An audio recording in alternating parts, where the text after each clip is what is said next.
नमस्कार, मैं ज्योति वर्मा। आप देख रहे हैं AN टीवी।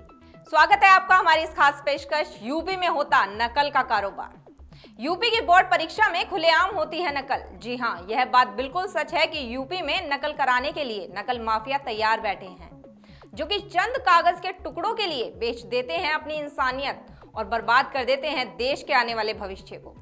अगर बात करें राजनीति की, तो इस बार यूपी के चुनाव के दौरान नरेंद्र मोदी ने भी स्कूल कॉलेजों में होने वाली नकल का मुद्दा उठाया था और साथ ही यह भी बताया था कि किस तरह यहां नकल कराने वालों का पूरा मकड़जाल फैला हुआ है।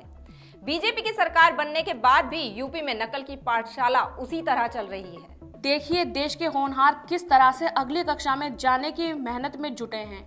इन होनहार युवाओं की ये हरकतें दिखाती हैं नकल की हकीकत और खोलती हैं सरकार के खोखले वादों की पोल। नकल के इस कारोबार में इन बच्चों का कोई कसूर नहीं है, क्योंकि इन बच्चों के परिजन खुद ही नकल करवाने के लिए नकल माफियाओं को देते हैं मोटी रकम, जिसके कारण यहाँ नकल करवाना एक कारोबार बन गया है जिसे पूरा सिस्टम मिलकर चलाता है।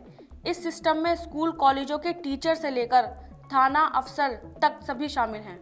यूपी परीक्षा नकल के मामले में पूरे देश में प्रसिद्ध है। यहाँ हर साल इसी तरह से नकल माफिया खुलेआम नकल करवाते हैं।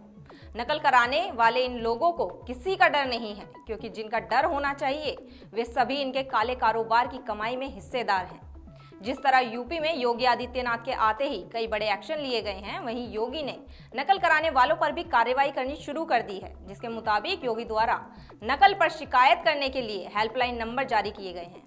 जिसके बाद अब देखना यह होगा कि क्या योगी सरकार के इस फैसले से नकल माफियाओं पर नकेल कस पाएगी या फिर नकल का यह कारोबार यूं ही फलता फूलता रहेगा, जिसके कारण युवाओं के भविष्य का सूर्य कहीं अंधेरे में खोकर रह जाएगा। हमारी इस खास पेशकश में फिलहाल इतना ही। दीजिए हमें इजाजत। नमस्कार।